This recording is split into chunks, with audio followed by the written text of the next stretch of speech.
Hello everyone, myself Prakash Biradar. I'm working as an assistant professor in the Department of Pharmacology, KLE College of Pharmacy, Belgaum. So today we can learn about the pathophysiology of one of the neurodegenerative disease, that is the Parkinsonism. Okay. So this is my content, today's objectives and content of my presentation.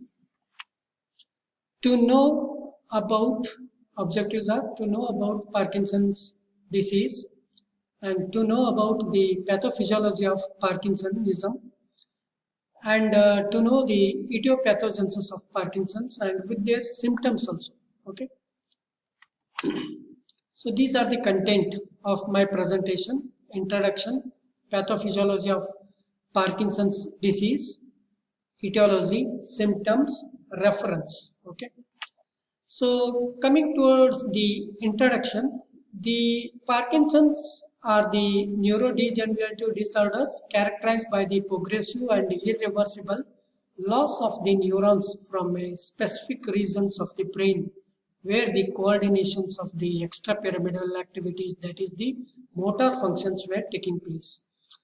Prototypically, the neurodegenerative disorders includes the Parkinson's, where there will be loss of the neurons from the structure of the basal ganglia, result in the abnormality in the control of movements. Disorders are relatively common and represents a substantial medical attention and even to the societal problem also. Symptomatic treatment is the only treatment where the neurochemical defect or neurotransmitter defect produced by the disease is well defined in general, relative, and successful treatment can be done with the enhancing these neurotransmitters like dopamine. Coming towards the pathophysiology, the Parkinson disease, when you are seeing the slide, you can observe two slashes of the scans are there. That is, in the one scan, the healthy brain slice will be there, another in the Parkinson's disease. So in one of the regions of the Parkinson's where the thalamus regions, where you can see the loss of the dopaminergic, or especially in the regions of substantia nigra, there is loss of the dopamine neurotransmitter will be taking place.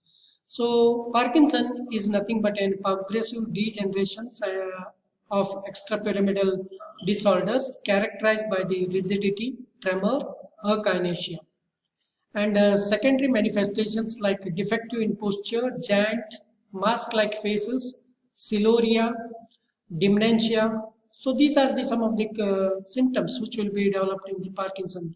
Along with that, there are some others like the unable to move and very slow movement will be there, unable to breathe also, scumbles mostly to the chest, infections, embolisms, and affecting some of the older peoples. Aged peoples, they are most affected by this deadliest diseases. The first described by the James Parkinson's, because of his name only, the disease was coined. In 1817, he was discovered about the manifestation of the Parkinson with the symptoms. The most consistent lesion in the PD is degeneration of the neurons in the substantia nigra per capita regions, or SNPC, what we call as, or nigrostriatal, where the dopaminergic tract will be there. So these neurons are totally degenerated. This will result in the deficiency of the dopamine in the striatum, which controls the muscle tone and the coordinations of movement. The imbalance between the dopaminergic inhibitory neurotransmitter and also the cholinergic excitatory neurotransmitter in the striatum occurs, giving rise to the motor defect also. So this is the reasons where the imbalance in the movement will be taking place. So these are the certain characteristics of the symptoms. It will be having tremor. First sign of the PD effects is handwriting, trailing of the handwriting at the end words, aggravating by the emotional stress, or increase the concentrations. or pin rolling will be taking place of the fingers, especially the thumbs and the forefingers. So this is what the trailing of the end words it will be looking like. So whatever the end word you are seeing, that will be totally trolled.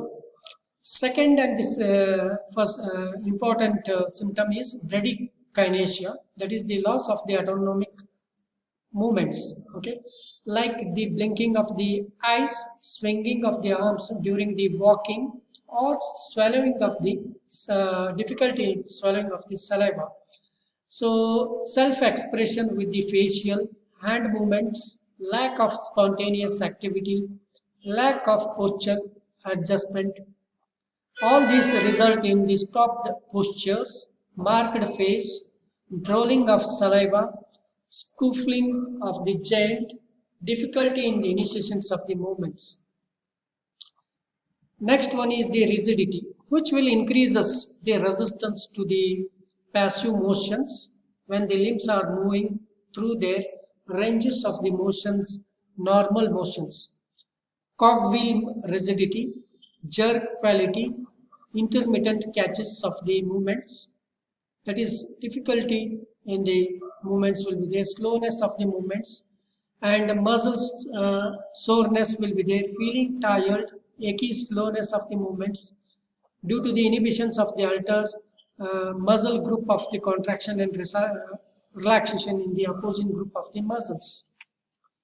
Other extrapyramidal symptoms of the Parkinsonisms like siluria, microphagia, pin roll tremors, mask-like facial expressions, typical giant, no swinging of the hands, difficult posture, stoop, hucked back, and excessive blink and dementia, decrease in speech volume. So all these are associated with the Parkinson's. So Parkinson's, it will be taking place in the midbrain of the, especially in the basal ganglia regions. So especially it will referring to the group of the nuclei situated deep into the cerebral hemispheres and forms a major portion of the extrapyramidal systems where the controlling of the motor activity will be taking place. In this system, receive the input from the wide areas of the cerebral cortex and returning it via through the thalamus to the cortex and the brain stems, through which the communications, which will helps in the planning and also the movements. So the basal nuclei or basal ganglia are heavily interconnected and play an important role in the motor planning and also modulations. By choosing the intended movement, the basal ganglia uses different pathways to initiate and terminate the motor programs.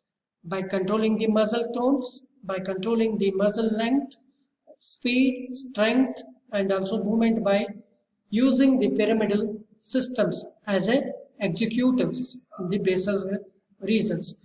There are two pathways which will be taking place of these kind of the activities of the motor activities, by direct pathway and also indirect pathway. So this is the internal processing of the basal ganglia from the cortex to the thalamus and back to the motor cortex. So from the motor cortex, the first step, which will connect to the striatal region through the neurons of the glutamate, that is the excitatory neurotransmitter. From there, the D1 receptor, it will activate the potamen regions and also in the nigrostriatal regions. From there, there will be inhibitory neurotransmitters like the GABA, which will be transmitting to the thalamus, from thalamus towards the cortex. So in this way, the planning and the coordination of the movement will be taking place. So coming towards the first direct pathways, that is in this, it will start from the cortex and it will project towards the striatum regions, especially in the caudate nucleus and putamen regions with the excitatory glutaminergic neurons. The neurons from the striatums, which are inhibitory, GABAergic, sends the axons to the medial globus pallidus and also substantia nigra par reticulata regions. These neurons from the internal globus pallidus and the substantia nigra sends their axons to the thalamus, and they'll also inhibitory, and these fibers travels from the pallidus to the thalamus from two white matter fascicles called as ansa laticularis and also laticular fasciculus. So these are some of the neurons that will fuses one pathway called as the thalamus fasciculus pathways, which will enter from the thalamus. From the thalamus through the excitatory pathway, it will go to the cortex, where in the prefrontal or premotor or supplementary cortex, where they will affect the planning and the movement by snipping with the neurons in the cortico-spinal and also cortico-bulbar tract in the brain stems and towards the spinal cord. So this is about the indirect pathway of the basal ganglia. So from the motor cortex to the striatum, from the striatums again into the pallidum and into the nigrostriatal regions. From there it will travel to the subthalamus and then to the thalamus. So in this way, from the thalamus again it will go to the cortex regions. So this is the indirect pathways where it will begins from the cortex and projecting to the striatum in the direct pathway. In the indirect, it will, instead of sending the axon directly to the GPI, that is the pallidus and also substantia nigra, they will project to the external globus pallidus, and these neurons from the globus pallidus send to the inhibitory fibers to these subthalamic neurons instead of sending directly to the thalamus. And from the subthalamus nucleus, neurons will be sent axons to the GPIs and SN, that is substantia nigra, and then connect to the direct pathway with the GABAergic inhibitory neurons to the thalamus, and from there glutamatic excitatory afferent to the cortex. So this is what the mechanism it will take place. So this is the indirect pathway of the planning and movement.